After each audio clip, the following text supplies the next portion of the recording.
Draw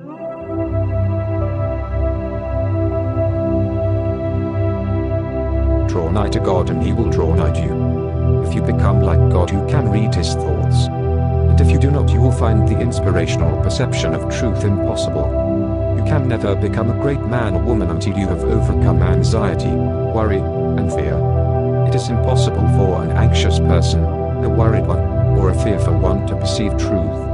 All things are distorted and thrown out of their proper relations by such mental states, and those who are in them cannot read the thoughts of God.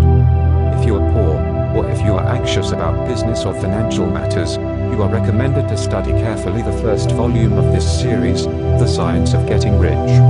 That will present to you a solution for your problems of this nature, no matter how large or how complicated they may seem to be.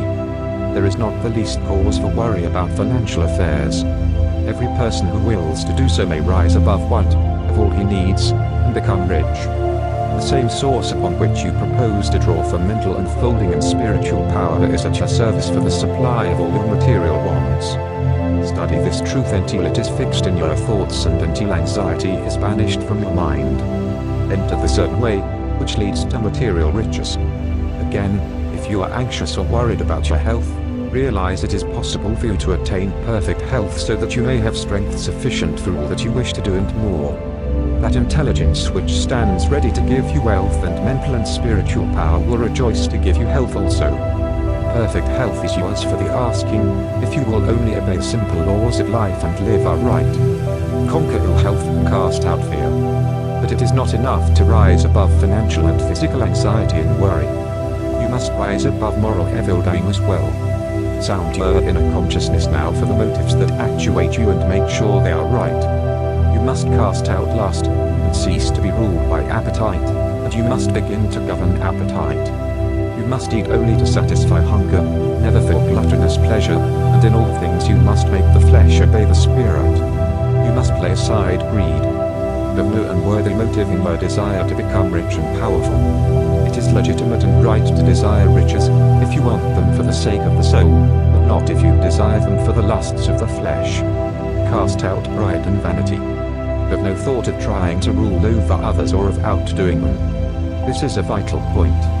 There is no temptation so insidious as the selfish desire to rule over others.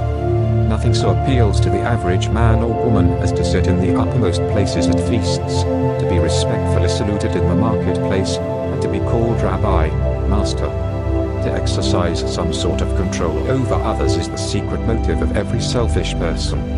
The struggle for power over others is the battle of the competitive world, and you must rise above that world and its motives and aspirations and seek only for life. Cast out envy. You can have all that you want, and you need not envy any man what he has. Above all things, see to it that you do not hold malice or enmity toward anyone. To do so cuts you off from the mind whose treasures you seek to make your own. He that loves not his brother, loves not God. Lay aside all narrow personal ambition and determine to seek the highest good and to be swayed by no unworthy selfishness. Go over all the foregoing and set these moral temptations out of your heart one by one. Determine to keep them out. Then resolve that you will not only abandon all evil thought but that you will forsake all deeds, habits, and courses of action which do not commend themselves to your noblest ideals.